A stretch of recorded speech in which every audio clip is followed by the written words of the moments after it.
वशिष्ठ जी कहते हैं,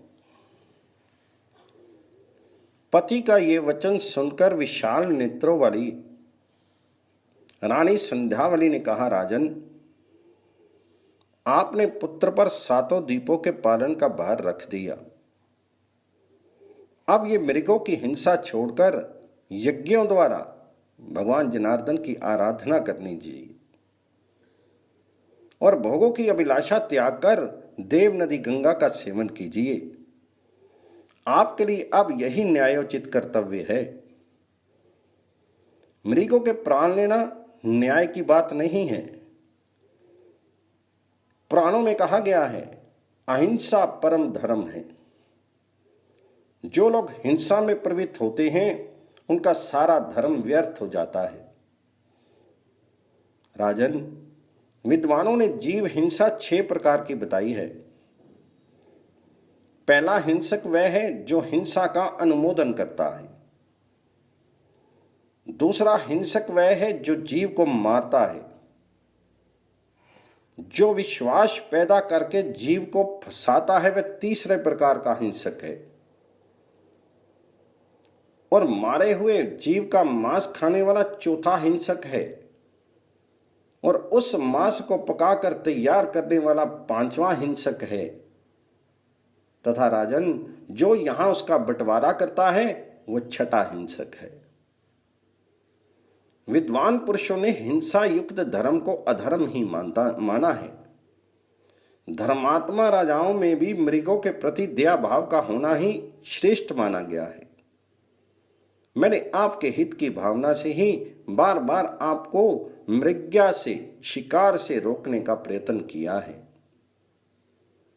ऐसी बातें कहती हुई अपनी धर्म पत्नी से राजा रुक्मंगद ने कहा, देवी, मैं मृगों की हत्या नहीं करूंगा।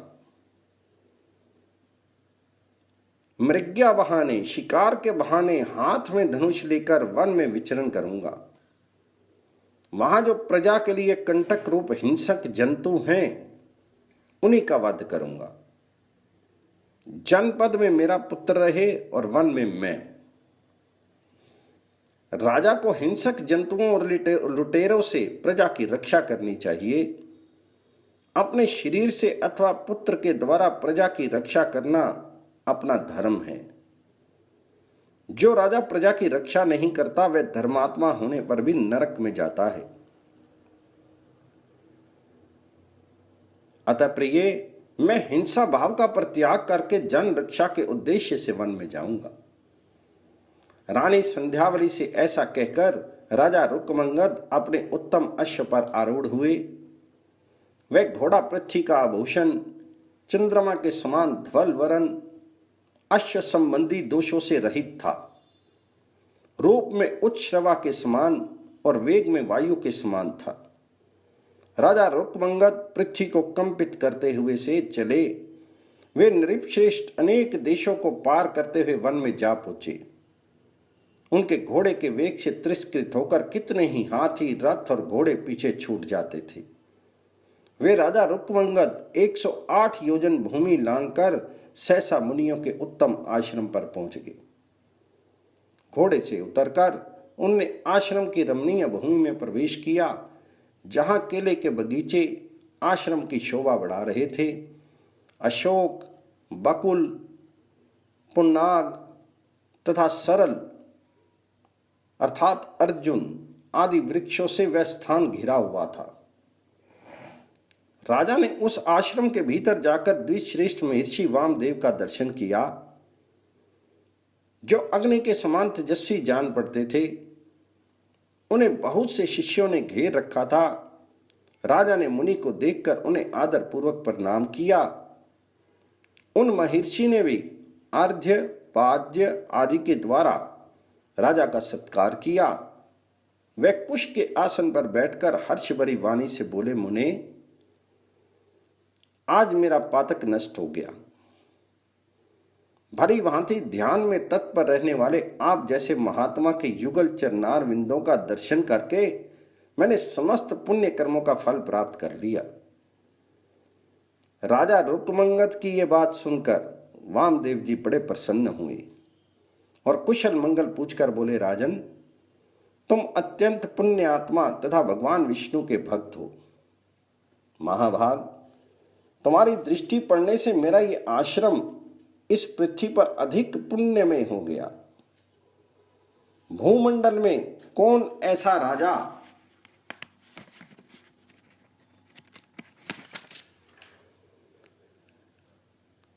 राजा होगा जो तुम्हारी समानता कर सकेगा। तुमने यमराज को जीतकर उसके लोक में जाने का मार्ग ही नष्ट कर दिया। राजन, सब लोगों से पाप नाशनी एकादशी संयुक्त द्वादशी का व्रत कराकर सबको तुमने अविनाशी बैकुंठ धाम में पहुंचा दिया। साम, दान, दंड, भेद, इन 4 प्रकार के सुंदर उपायों से भूमंडल की प्रजा को संयम में रखकर अपने कर्म या विपरीत कर्म में लगी हुई सब प्रजा को तुमने भगवान विष्णु के धाम में भेज दिया। नरेश्वर, हम भी तुम्हारे दर्शन की इच्छा रखते थे, सो तुमने स्वयं दर्शन दे दिया। महिपाल, चंडाल भी यदि भगवान विष्णु का भक्त है तो वह द्विज से भी बढ़कर है, और द्विज भी यदि विष्णु भक्ति से रहित है तो वह चंडाल से भी अधिक नीच है। इस पृथ्वी पर विष्णु भक्त राजा दुर्लभ है। जो राजा भगवान विष्णु का भक्त नहीं है वह भूदेवी और लक्ष्मी देवी की कृपा नहीं प्राप्त कर सकता। तुमने भगवान विष्णु की आराधना करके न्यायोचित कर्तव्य का ही पालन किया है। नृपते, भगवान जी की आराधना से तुम धन्य हो और तुम्हारे दर्शन से हम भी धन्य होंगे। वामदेव जी की ऐसी बातें करते देखकर नृपश्रेष्ठ रुकमंगद, जो स्वभाव से ही विनयी थे, अत्यंत नम्र होकर उनसे बोले, द्विजश्रेष्ठ, आपसे क्षमा मांगता हूं। भगवान, आप जैसा कहते हैं वैसा महान मैं नहीं हूं। विप्रवर, आपके चरणों की धूल के बराबर भी मैं नहीं हूं। इस जगत में देवता भी कभी ब्राह्मणों से बढ़कर नहीं हो सकते, क्योंकि ब्राह्मणों के संतुष्ट होने पर जीव की भगवान विष्णु में भक्ति होती है। तब वामदेव जी ने उनसे कहा, राजन, इस समय तुम मेरे घर पर आए हो, तुम्हारे लिए कुछ भी अदेय नहीं है, अतः बोलो मैं तुम्हें क्या दूं। महिपाल, इस भूतल पर जो सबको अभीष्ट वस्तु प्रदान करता है और एकादशी के दिन डंका पीटकर प्रजा को भोजन करने से रोकता है, उसके लिए क्या नहीं दिया जा सकता। तब राजा ने हाथ जोड़कर विप्रवर वामदेव जी से कहा, ब्राह्मण, आपके युगल चरणों के दर्शन से मैंने सब कुछ पा लिया। मेरे मन में बहुत दिनों से एक संशय है, मैं उसी के विषय में आपसे पूछता हूं, क्योंकि आप सब संदेहों का निवारण करने वाले ब्राह्मण शिरोमणि हैं। मुझे किस सत्कर्म के फल से त्रिभुवन सुंदरी पत्नी प्राप्त हुई है, जो सदा मुझे अपनी दृष्टि से कामदेव से भी अधिक सुंदर देखती है। परम सुंदरी देवी संध्यावली जहां जहां पैर रखती है वहां वहां पृथ्वी छिपी हुई निधि प्रकाशित कर देती है। उसके अंगों में बुढ़ापे का प्रवेश नहीं होता। मुनि श्रेष्ठ, वह सदा शरत काल के चंद्रमा की प्रभा के समान शोभित होती है। बिना आग के भी वह षड रस भोजन तैयार कर लेती है, और यदि थोड़ी भी रसोई बनाती है तो उसमें करोड़ों मनुष्य भोजन कर लेते हैं। वह पतिव्रता, दानशीला तथा समस्त प्राणियों को सुख देने वाली है। उसने सोते समय भी वाणी मात्र के द्वारा भी कभी मेरी अवहेलना नहीं की। उसके गर्भ से जो पुत्र उत्पन्न हुआ है वह सदा मेरी आज्ञा के पालन में तत्पर रहता है। ऐसा लगता है इस भूतल पर केवल मैं ही पुत्रवान हूं, जिसका पुत्र पिता का भक्त है और गुणों के संग्रह में पिता से भी बढ़ गया है। मैं भूमंडल में केवल एक द्वीप के स्वामी रूप से प्रसिद्ध था, किंतु मेरा पुत्र मुझसे बढ़ गया। वह 7 द्वीपों की पृथ्वी का पालक है। विप्रवर, वह मेरे लिए विद्युलेखा नाम से विख्यात राजकुमारी को ले आया था और युद्ध में उसने विपक्षी राजाओं को परास्त कर दिया था। वे रूप संपत्ति से भी शोभित है। उसने सेनापति होकर 6 महीनों तक युद्ध किया और शत्रु पक्ष के सैनिकों को जीतकर सबको अस्त्रहीन कर दिया। स्त्री राज्य में जाकर उसने वहां की स्त्रियों को युद्ध में जीता और उनमें से 8 सुंदरियों को लाकर मुझे समर्पित कर दिया तथा उन सब को मातृभाव से उसने बारंबार मस्तक झुकाया।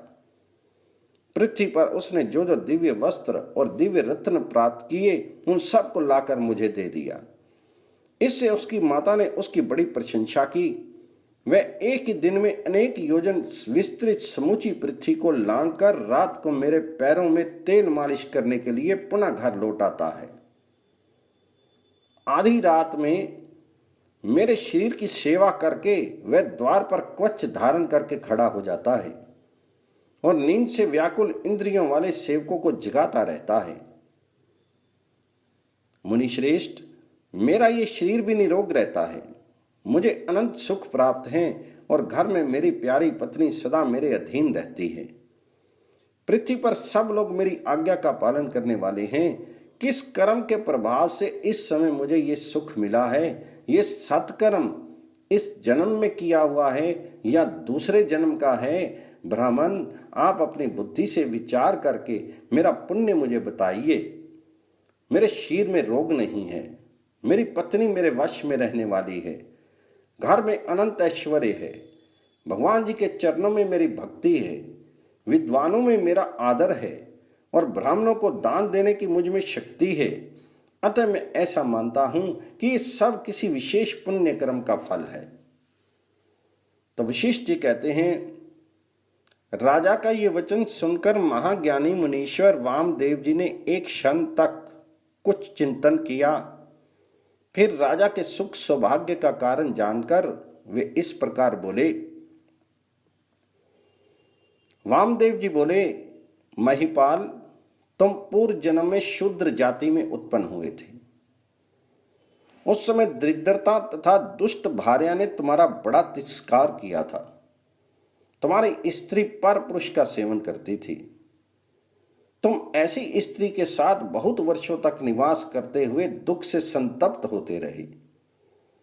एक समय किसी ब्राह्मण के संसर्ग से तुम तीर्थ यात्रा के लिए गए। फिर सब तीर्थों में घूमकर ब्राह्मण की सेवा में तत्पर होकर तुम पुण्यमयी मथुरापुरी में जा पहुंचे।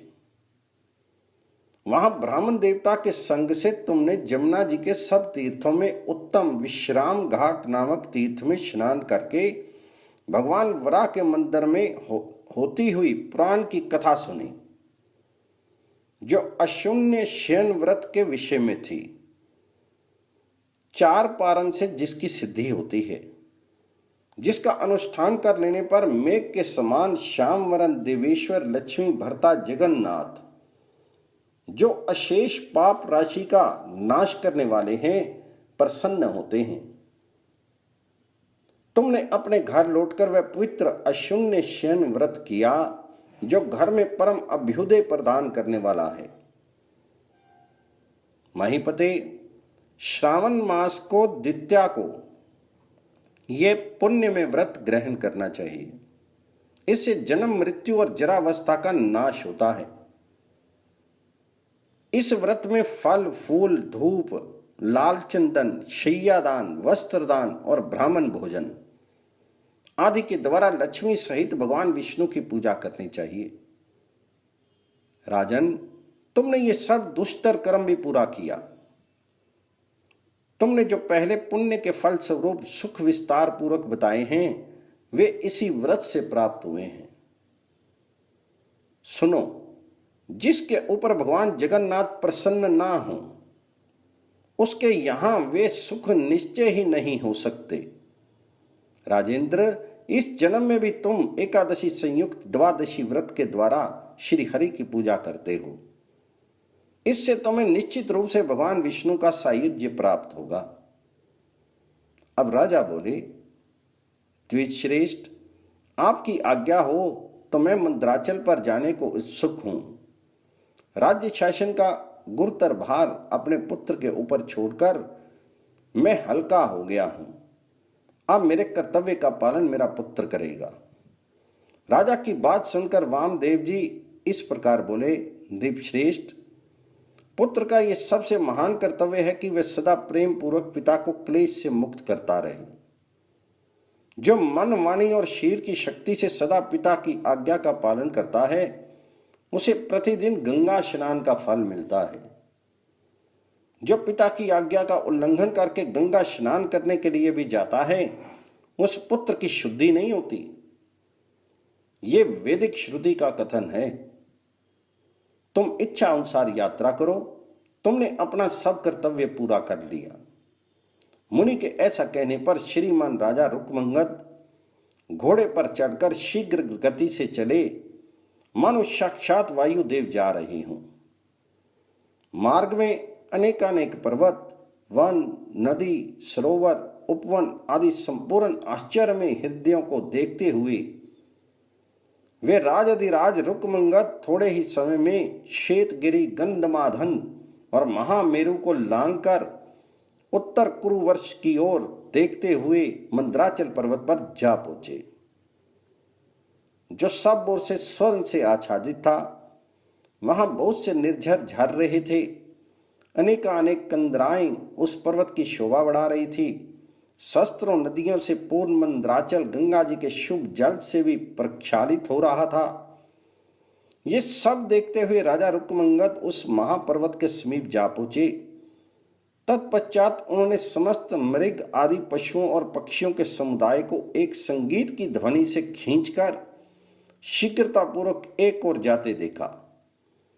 वह ध्वनि मोहिनी के मुख से निकले हुए संगीत की थी। उनको जाते देख राजा रुक्मंगद स्वयं भी उन्हीं के साथ शीघ्रतापूर्वक चल दिए। मोहिनी के मुख से निकले हुए संगीत की ध्वनि राजा के भी कान में पड़ी, जिससे मोहित होकर उन्होंने घोड़ा वहीं छोड़ दिया और पर्वतीय मार्ग को लांघते हुए वे क्षण भर में सहसा उनके पास पहुंच गए। उन्होंने देखा, तपाए हुए सोने के समान कांति वाली एक दिव्य नारी पर्वत पर बैठी है। मानो गिरिराज नंदिनी पार्वती की रूप राशि उसके रूप में अभिव्यक्त हुई हो। उसे देखकर राजा उनके पास खड़े होकर उस मोहिनी का रूप निहारने लगे। देखते देखते वे मोहित होकर वहीं गिर पड़े। मोहिनी ने वीणा को रख दिया और गीत बंद कर दिया। वह देवी राजा के समीप गई। मोहिनी संतप्त राजा रुक्मंगद से मधुर मनोरम वचनों में बोली, राजन उठिए, मैं आपके वश में हूं। क्यों मूर्छा से आप अपने इस शरीर को क्षीण कर रहे हैं? गोपाल, आप तो पृथ्वी के इस महान भार को तिनके के समान समझकर ढोते आए हैं, फिर आज आप मोहित क्यों हो रहे हैं? दृढ़तापूर्वक अपने को संभालिए। आप धीर हैं, वीर हैं, आपकी चेष्टाएं उदारतापूर्ण हैं। राजराजेश्वर, यदि मेरे साथ अत्यंत मनोरम एवं मनो अनुकूल क्रीड़ा करने की आपके मन की इच्छा हो तो मुझे धर्मयुक्त दान देकर अपनी दासी की भांति मेरा उपभोग कीजिए। मोहिनी के इस प्रकार सुंदर वचन बोलने पर राजा रुक्मंगद आंखें खोलकर गदगद कंठ से बोले, बाले, मैंने पूर्ण चंद्रमा के समान सुंदर मुखवारी बहुत सी रमणियों को देखा, किंतु ऐसा रूप मैंने कहीं नहीं देखा है, जैसा कि विश्व मोहन रूप तुमने धारण किया है। वरानने, मैं तुम्हारे दर्शन मात्र से इतना मोहित हो गया हूं कि तुमसे बात तक ना कर सका और पृथ्वी पर गिर पड़ा। मुझ पर कृपा करो, तुम्हारे मन में जो भी अभिलाषा होगी वे सब मैं तुम्हें दूंगा। मैं संपूर्ण पृथ्वी को तुम्हारी सेवा में दे दूंगा। इसके साथ ही कोष, खजाना, हाथी, घोड़े, मंत्री और नगर आदि भी तुम्हारे अधीन हो जाएंगे। तुम्हारे लिए मैं अपने आप को भी तुम्हें अर्पण कर दूंगा। फिर धन, रत्न आदि की तो बात ही क्या है। अतः मोहिनी, मुझ पर प्रसन्न हो जाओ। राजा का मधुर वचन सुनकर मोहिनी ने मुस्कुराते हुए उस समय उन्हें उठाया और इस प्रकार कहा, वसुधापते, मैं आपसे पर्वतों सहित पृथ्वी नहीं मांगती। मेरी इतनी ही इच्छा है कि मैं समय पर जो कुछ कहूं उसका निशंक होकर आप पालन करते रहें। यदि ये शर्त आप स्वीकार कर लें तो मैं निस्संदेह आपकी सेवा करूंगी। तो राजा बोले, देवी, तुम जिससे संतुष्ट रहो वही शर्त मैं स्वीकार करता हूं। तो मोहिनी ने कहा, आप अपना दाहिना हाथ मुझे दीजिए, क्योंकि यह बहुत धर्म करने वाला हाथ है। राजन, उसके मिलने से मुझे आपकी बात पर विश्वास हो जाएगा। आप धर्मशील राजा हैं। आप समय आने पर कभी असत्य नहीं बोलेंगे। मोहिनी के ऐसा कहने पर महाराज रुक्मंगद का मन प्रसन्न हो गया और वे इस प्रकार बोले, सुंदरी, जन्म से लेकर अब तक मैंने कभी क्रीड़ा विहार में भी असत्य भाषण नहीं किया है। लो, मैंने पुण्य चिन्ह से युक्त ये दाहिना हाथ तुम्हें दे दिया। मैंने जन्म से लेकर अब तक जो भी पुण्य किया है वे सब ये तुम्हारी बात ना मानूं तो तुम्हारा ही हो जाए। मैंने धर्म को ही साक्षी का स्थान दिया है। कल्याणी, अब तुम मेरी पत्नी बन जाओ। मैं इक्ष्वाकु कुल में उत्पन्न हुआ हूं। मेरा नाम रुक्मंगद है। मैं महाराज ऋद्धध्वज का पुत्र हूं और मेरे पुत्र का नाम धर्मंगद है। तुम मेरी प्रार्थना पर उत्तर देकर मेरे ऊपर कृपा दृष्टि करो। राजा के ऐसा कहने पर मोहिनी ने उत्तर देते हुए कहा, राजन, मैं ब्रह्मा जी की पुत्री हूं। आपकी कीर्ति सुनकर आपके लिए ही इस स्वर्ण में मंदराचल पर आई हूं। केवल आप में मन लगाए यहां तपस्या में तत्पर थी और देवेश्वर भगवान शंकर जी का संगीत दान के द्वारा पूजन कर रही थी। मुझे विश्वास है कि संगीत का दान देवताओं को अधिक प्रिय है। संगीत से संतुष्ट होकर भगवान पशुपति तत्काल फल देते हैं। तभी तो अपने प्रीतम आप महाराज को मैंने शीघ्र पा लिया। राजन, आपका मुझ पर प्रेम है और मैं भी आपसे प्रेम करती हूं।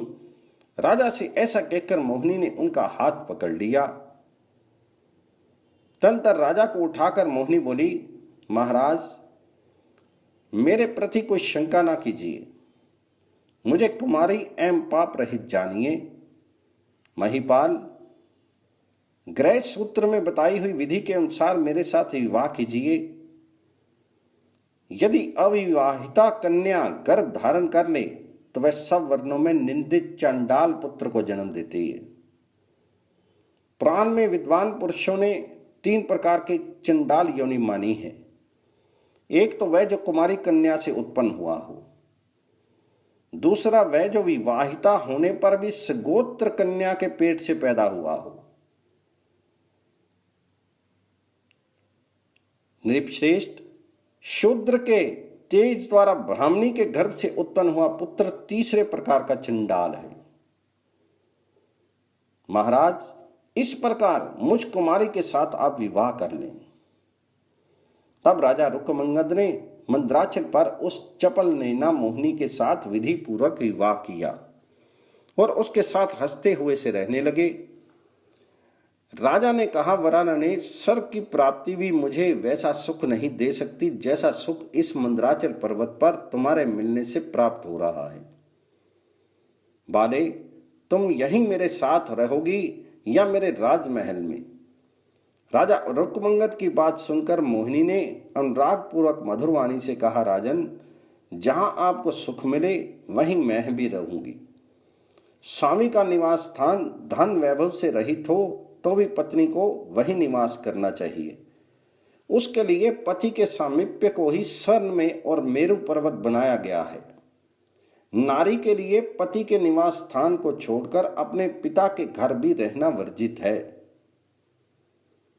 पिता के स्थान और आश्रय में आसक्त होने वाली स्त्री नरक में डूबती है। वह सब धर्म से रहित होकर शुक्र योनि में जन्म लेती है।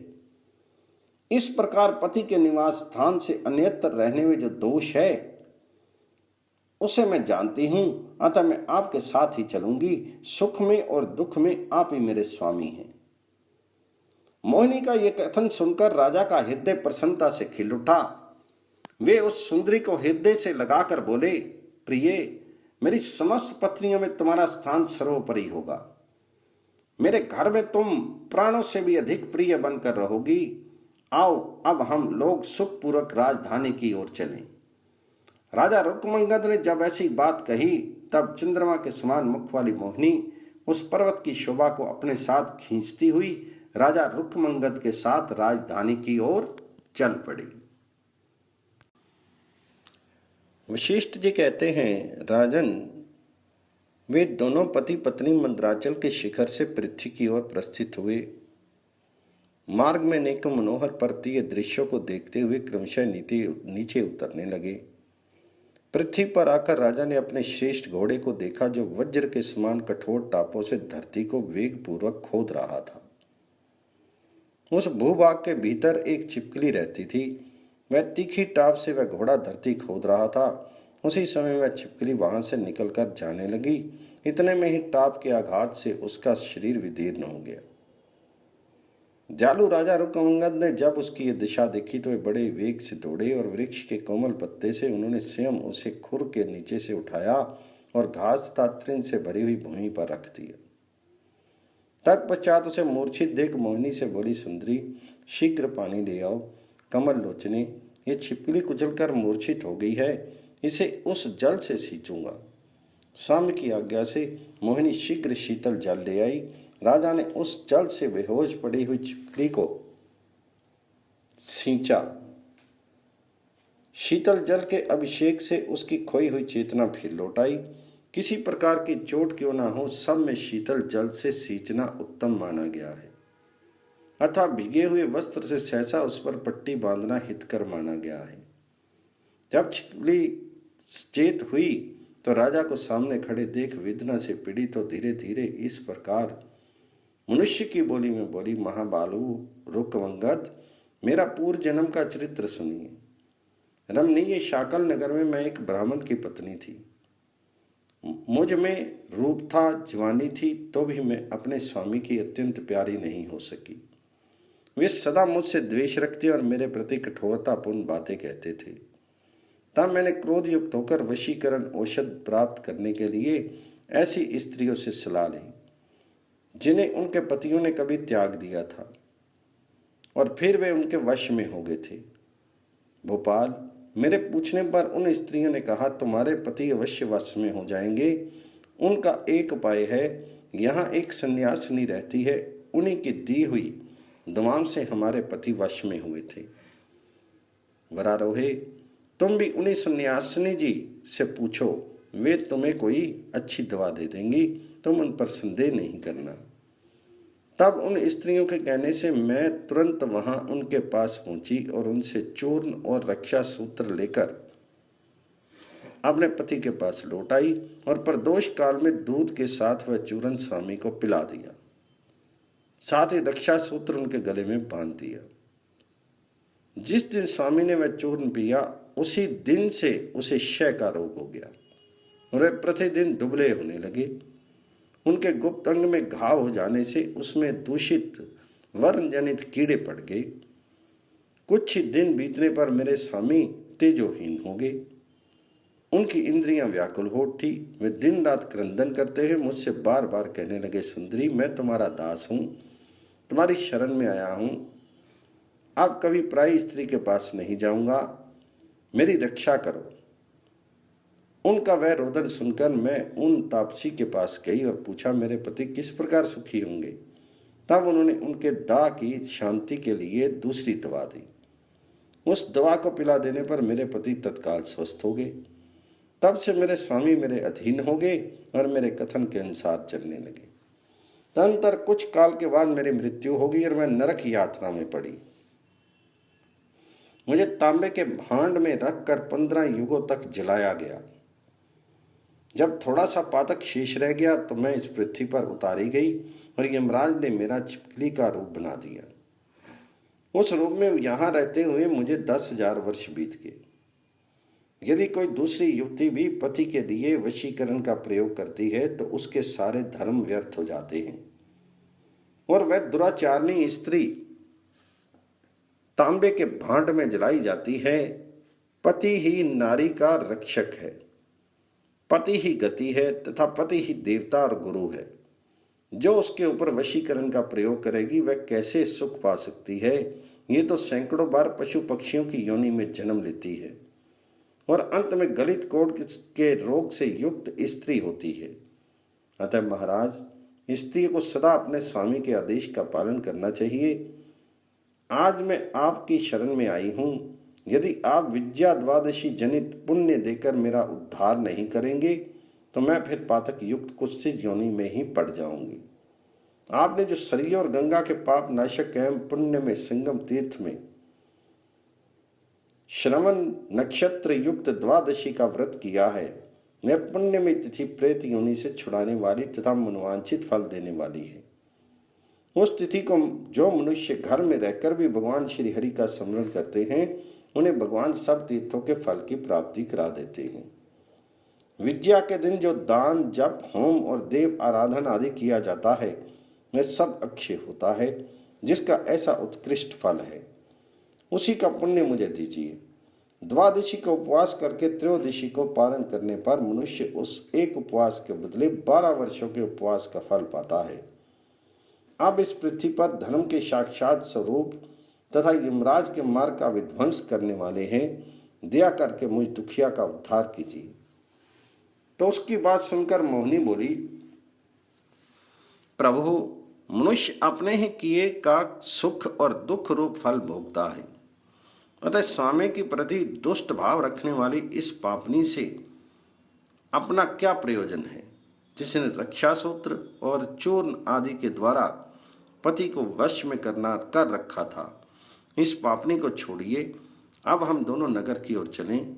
जो दूसरे लोगों के व्यापार में फंसते हैं उनका अपना सुख नष्ट होता है। तो रुक्मंगद ने कहा, ब्रह्मपुत्री, तुमने ऐसी बात कैसे कही? साधु पुरुषों का वर्ताव ऐसा नहीं होता है। जो पापी और दूसरों को सताने वाले होते हैं वे ही केवल अपने सुख का ध्यान रखते हैं। सूर्य, चंद्रमा, मेघ, पृथ्वी, अग्नि, जल, चंदन, वृक्ष और संत पुरुष परोपकार करने वाले ही होते हैं। वरानने, सुना जाता है कि पहले राजा हरिश्चंद्र हुए थे, जिन्हें सत्य रक्षा के लिए स्त्री और पुत्र को बेचकर चंडाल के घर में रहना पड़ा। वे एक दुख से दूसरे भारी दुख में फंसते चले गए, परंतु सत्य से विचलित नहीं हुए। उनके सत्य से संतुष्ट होकर इंद्र आदि देवताओं ने महाराज हरिश्चंद्र को इच्छा अनुसार वर मांगने के लिए प्रेरित किया। तब उन सत्यपरायण नरेश ने ब्रह्मा आदि देवताओं से कहा, देवगण, यदि आप संतुष्ट हैं और मुझे वर देना चाहते हैं तो ये वर दीजिए। ये सारी अयोध्यापुरी बाल, वृद्ध, तरुण, स्त्री, पशु, कीट, पतंग और वृक्ष आदि के साथ पाप युक्त होने पर भी स्वर्गलोक में चली जाए और अयोध्या भर का पाप केवल मैं लेकर निश्चित रूप से नरक में जाऊं। देवेश्वरों, इन सब लोगों को पृथ्वी पर छोड़कर मैं अकेला स्वर्ग में नहीं जाऊंगा। ये मैंने सच्ची बात बताई है।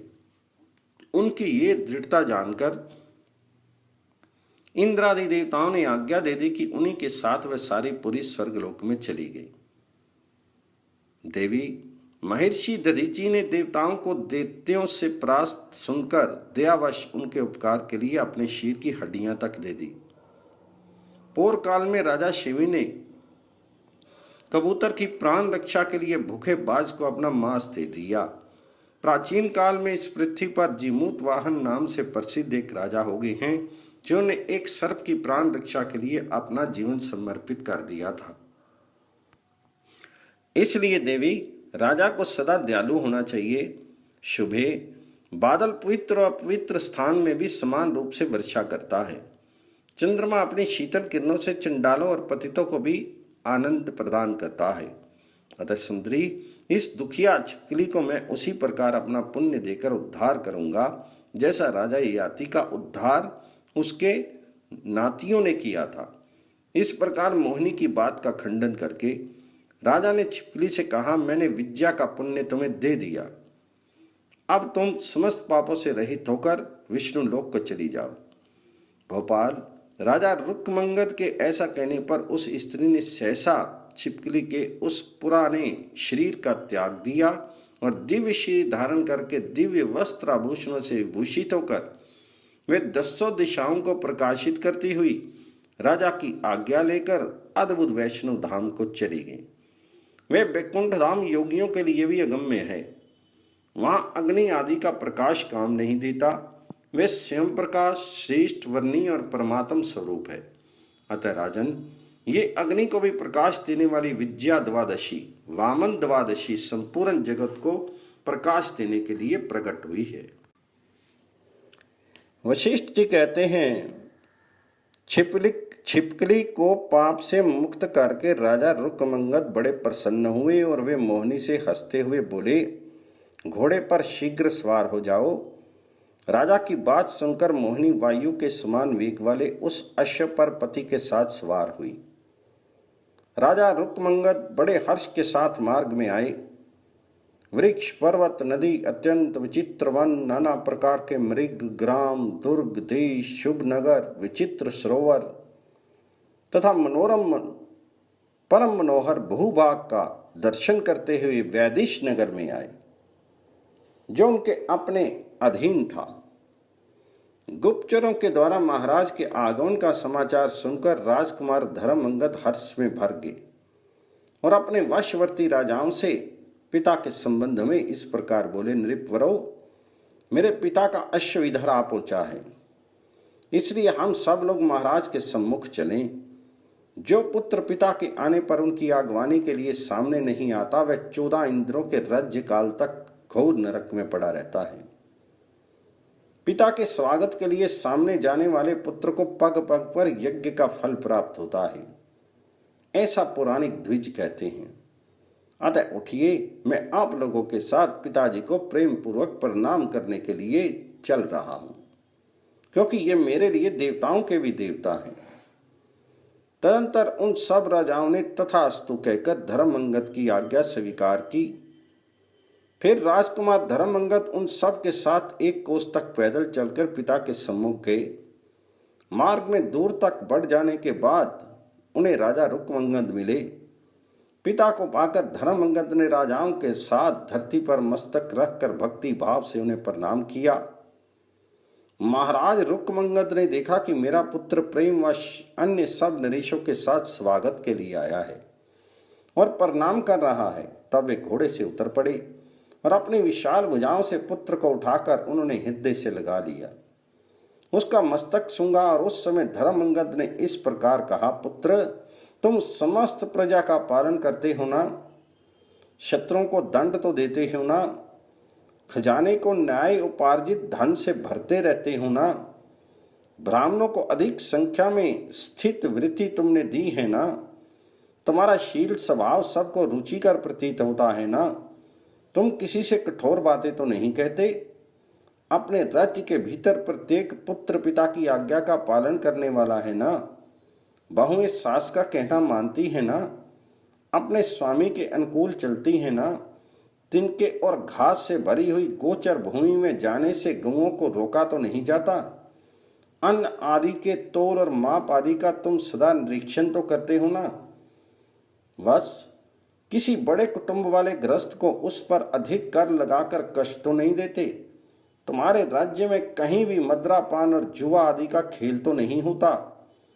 अपनी सब माताओं को समान भाव से देखती हो ना? बस लोग एकादशी के दिन भोजन तो नहीं करते? अमावस्या के दिन लोग श्राद्ध करते हैं ना? प्रतिदिन रात के पिछले पहर में तुम्हारी नींद खुल जाती है ना? क्योंकि अधिक निद्रा अधर्म का मूल है। निद्रा पाप बढ़ाने वाली है। निद्रा दरिद्रता की जननी और तथा कल्याण का नाश करने वाली है। निद्रा के वश में रहने वाला राजा अधिक दिनों तक पृथ्वी का शासन नहीं कर सकता। निद्रा व्याभिचारिणी स्त्री की भांति अपने स्वामी के लोक परलोक दोनों का नाश करने वाली है। पिता के इस प्रकार पूछने पर राजकुमार धर्मअंगद ने महाराज को बार बार प्रणाम करके कहा, तात, इन सब बातों का पालन किया गया है और आगे भी आपकी आज्ञा का पालन करूंगा। पिता की आज्ञा पालन करने वाले पुत्र तीनों लोकों में धन्य माने जाते हैं। राजन, जो पिता की बात नहीं मानता उसके लिए उससे बढ़कर और पातक क्या हो सकता है। जो पिता के वचनों की अवहेलना करके गंगा स्नान करने के लिए जाता है और पिता की आज्ञा का पालन नहीं करता, उसे उस तीर्थ सेवन का फल नहीं मिलता।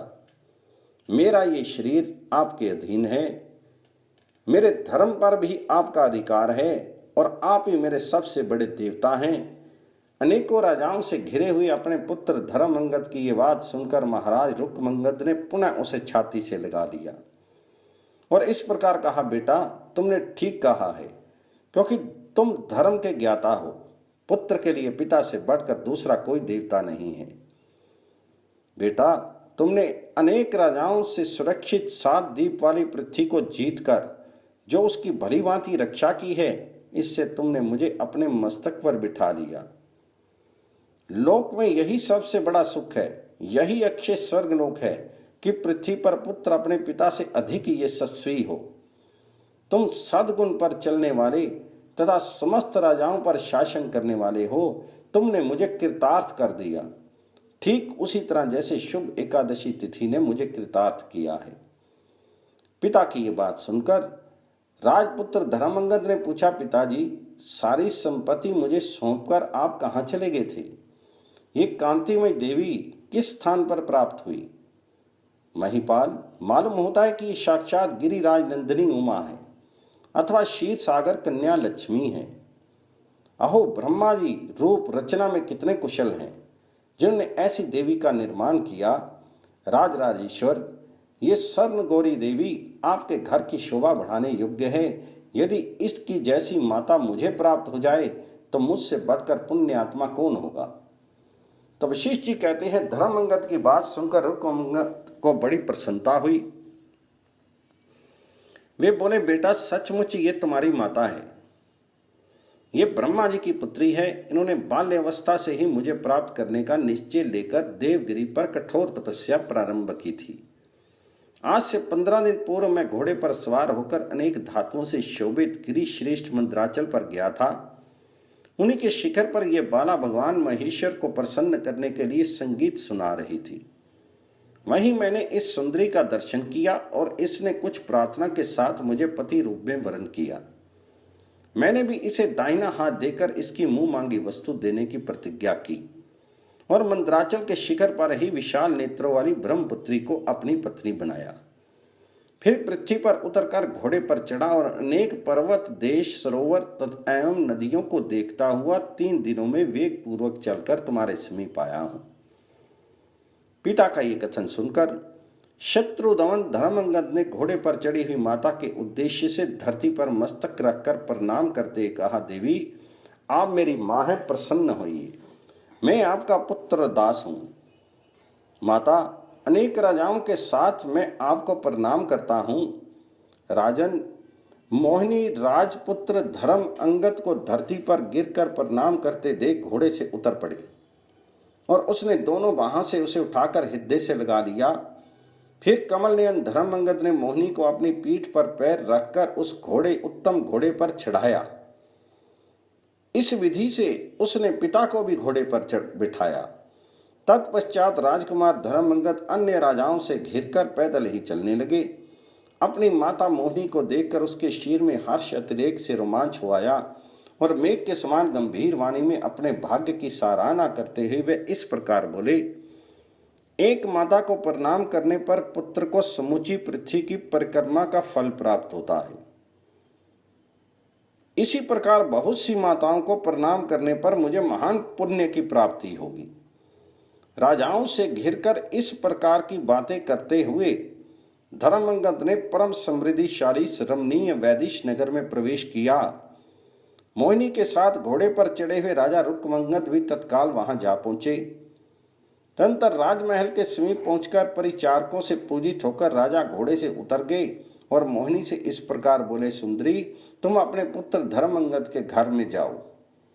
ये गुणों के अनुरूप तुम्हारी गुरुजन चित सेवा करेंगे। पति के ऐसा कहने पर मोहिनी पुत्र के महल की ओर चली। धर्मंगद ने देखा, पति की आज्ञा से माता मोहिनी मेरे महल की ओर जा रही है। तब उन्होंने राजाओं को वहीं छोड़ दिया और कहा, आप लोग ठहरें, मैं पिता की आज्ञा से माता जी की सेवा करूंगा। ऐसा कहकर वे गए और माता को घर में ले गए। 15 पग चलने के बाद एक पलंग के पास पहुंचकर उन्होंने माता को उस पर बिठाया। वह पलंग सोने का बना और रेशमी सूत से बुना हुआ था, अतः मजबूत होने के साथ ही कोमल भी था। उस पलंग में जहां तहां मणि और रत्न जड़े हुए थे। मोहिनी को पलंग पर बैठाकर धर्मंगत ने उनके चरण धोए। संध्यावली के प्रति राजकुमार के मन में जो गौरव था, उसी भाव से वे मोहिनी को भी देखते थे। यद्यपि वे सुकुमार एवं तरुण थे और मोहिनी भी तनवांगी तरनी थी, तथापि मोहिनी के प्रति उनके मन में तनिक भी दोषियां विकार नहीं उत्पन्न हुआ। उनके चरण धोकर उन्होंने उस चरणोदक को मस्तक पर चढ़ाया और विनम्र होकर बोले, माँ, आज मैं बड़ा पुण्य आत्मा हूँ। ऐसा कहकर धर्मंगद ने स्वयं तथा दूसरे नर नारियों के संयोग से मोहिनी माता के श्रम का निवारण किया और प्रसन्नतापूर्वक उनके लिए सब प्रकार के उत्तम भोग अर्पण किए। क्षीर सागर का मंथन होते समय जो 2 अमृत वर्षी कुंडल प्राप्त हुए थे, उन्हें धर्मंगद ने पाताल में जाकर दानवों को पराजित करके प्राप्त किया था। उन दोनों कुंडलों को उन्होंने स्वयं मोहिनी के कानों में पहना दिया। आंवले के फल बराबर सुंदर,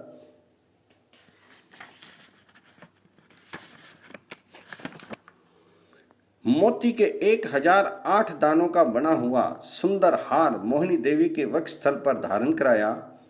100 भर स्वर्ण का एक निष्क पदक तथा सहस्त्रों हीरों से भूषित एक सुंदर लघुतर हार भी उसे समय राजकुमार ने माता को भेंट किया। दोनों हाथों में सोना सोना रत्नमयी चूड़ियां जिनमें हीरे जड़े हुए थे पहनाई। उनमें से एक एक का मूल्य उसकी कीमत को समझने वाले लोगों ने 1 करोड़ स्वर्ण मुद्रा निश्चित किया था। केयूर और नपुर भी जो सूर्य के समान चमकने वाले थे, राजकुमार ने उसे अर्पित कर दिए। उस समय धर्मंगद का अंग अंग अनंत से पुलकित हो उठा। पूर्व काल में हिरण्यकश्यप की जो त्रिलोक सुंदरी पत्नी थी, उसके पास विद्युत के समान प्रकाशमान एक जोड़ा सीमंत शीश फूल था। वह पतिव्रता नारी जब पति के साथ अग्नि में प्रवेश करने लगी तो अपने सीमंत को अत्यंत दुख के कारण समुद्र में फेंक दिया। कालांतर में धर्मंगद के पराक्रम से संतुष्ट होकर समुद्र ने उन्हें वे दोनों रत्न भेंट कर दिए। धर्मंगद ने प्रसन्नतापूर्वक वे दोनों सीमंत भी मोहिनी माता को दे दिए। अत्यंत मनोहर 2 सुंदर साड़ियां और 2 चोलियां जिनकी कीमत कोटि सहस्त्र स्वर्ण मुद्रा थी, धर्मंगद ने मोहिनी को भेंट की। दिव्य माल्य उत्तम गंध से युक्त दिव्य अनुलेपन जो संपूर्ण देवताओं के गुरु बृहस्पति जी के सिद्ध हाथ से तैयार किया हुआ तथा परम दुर्लभ था और जिसे वीर धर्मंगद ने संपूर्ण द्वीपों की विजय के समय प्राप्त किया था, मोहिनी देवी को दे दिया। इस प्रकार मोहिनी को विभूषित करके राजकुमार ने बड़ी भक्ति के साथ 6 रस भोजन मंगाया और अपनी माता के हाथ से मोहिनी को भोजन कराया। बहुत समझा बुझाकर माता संध्यावली को इस पत्नी सेवा के लिए तैयार कर लिया था। उन्होंने कहा था, देवी, मेरा और तुम्हारा कर्तव्य है कि राजा की आज्ञा का पालन करें। स्वामी को स्नेह की दृष्टि से जो अधिक प्रिय है, उसके साथ स्वामी का स्नेह छुड़ाने के लिए जो सोतिया ढा करती है, वह यमलोक में जाकर तांबे के भांड में भूंजी जाती है। अतः पतिव्रता पत्नी का कर्तव्य है कि जिस प्रकार स्वामी को सुख मिले वैसा ही करे। श्रेष्ठ वर्ण वाली माँ स्वामी की ही भांति उनकी प्रीतमा पत्नी को भी आदर की दृष्टि से देखना चाहिए। जो पत्नी अपनी सोत को पति की प्यारी देख उसकी सदा सेवा श्रेवा करती है, उसे अक्षय लोक प्राप्त होते हैं। प्राचीन काल की बात है, एक दुष्ट प्रकृति का शूद्र था जिसने अपने सदाचार का परित्याग कर दिया था। उसने अपने घर में एक वेश्या लाकर रख ली। शूद्र की वाहिता पत्नी भी थी, किंतु वह वेश्या ही उसको अधिक प्रिय थी। उसकी स्त्री पति को प्रसन्न रखने वाली सती थी। वह वेश्या के साथ पति की सेवा करने लगी। दोनों से नीचे स्थान में सोती और उन दोनों के हित में लगी रहती। वेश्या के मना करने पर भी उसकी सेवा से मुंह नहीं मोड़ती थी और सदाचार के पावन पथ पर दृढ़ता पूर्वक स्थित रहती थी। इस प्रकार वैश्या के साथ पति की सेवा करते हुए उस सती के बहुत वर्ष बीत गए। एक दिन खोटी बुद्धि वाले उसके पति ने मूली के साथ भैंस का दही और तेल मिलाया हुआ निष्पाव खा लिया। अपनी पतिव्रता स्त्री की बात अनसुनी करके उसने ये कुपथ्य भोजन कर लिया। परिणाम ये हुआ कि उसकी गुदा में भगंदर रोग हो गया। अब वह दिन रात उसकी जलन में जलने लगा। उसके घर में जो धन था उसे लेकर वह वेश्या चली गई। तब वह शूद्र लज्जा में डूबकर दीनतापूर्वक मुख से रोता हुआ अपनी पत्नी से बोला। उस समय उसका चित्त बड़ा व्याकुल था। उसने कहा, देवी, वेश्या में फंसे हुए मुझ निर्दयी की रक्षा करो। मुझ पापी ने तुम्हारा कुछ भी उपकार नहीं किया। बहुत वर्षों तक उस वेश्या के साथ ही जीवन बिताता रहा। जो पापी अपनी विनीत भार्या का अहंकार वश अनादर करता है, वह 15 जन्मों तक उस पाप के शुभ फल को भोगता है। पति की यह बात सुनकर शूद्र पत्नी उससे बोली, नाथ, पूर्व जन्म के किए हुए पाप ही दुख रूप में प्रकट होते हैं। जो विवेकी पुरुष उन दुखों को धैर्यपूर्वक सहन करता है, उसे मनुष्यों में श्रेष्ठ समझना चाहिए। ऐसा कहकर उसने स्वामी को धीरज बधाया। वह सुंदर नारी अपने पिता और भाइयों से धन मांग लाई। वह अपने पति को शीर्षाई भगवान मानती थी। प्रतिदिन दिन में और रात में भी उनकी गुदा के घाव को धोकर शुद्ध करती थी। रजनीकर नामक वृक्ष का गोंद लेकर उस पर लगाती और नख द्वारा धीरे धीरे स्वामी के कोट से कीड़ों को नीचे गिराती। फिर मोरपंख का व्यंजन लेकर उसके लिए हवा करती थी। माँ, वह श्रेष्ठ नारी न रात में सोती थी न दिन में। थोड़े दिनों में उसके पति को त्रिदोष हो गया। अब वह बड़े यत्न से सौंठ, मिर्च और पीपल अपने स्वामी को पिलाने लगी। एक दिन सर्दी से पीड़ित हो कांपते हुए पति ने पत्नी की उंगली काट ली। उस समय सहसा उनके दोनों दांत आपस में सट गए और वह कटी हुई उंगली उसके मुंह में के भीतर ही रह गई। उसी दशा में उसकी मृत्यु हो गई। अब वह अपना कंगन बेचकर काठ खरीद लाई और उसकी चिता तैयार की। चिता पर उसने घी छिड़क दिया और बीच में पति को सुलाकर स्वयं भी उस पर चढ़ गई। वह सुंदर अंगों वाली सती प्रज्वलित अग्नि में देह का परित्याग करके पति को साथ ले सहसा देवलोक को चली गई। उसने जिसका साधन कठिन है, ऐसे दुष्कर कर्म द्वारा बहुत सी पाप राशियों को शुद्ध कर दिया था।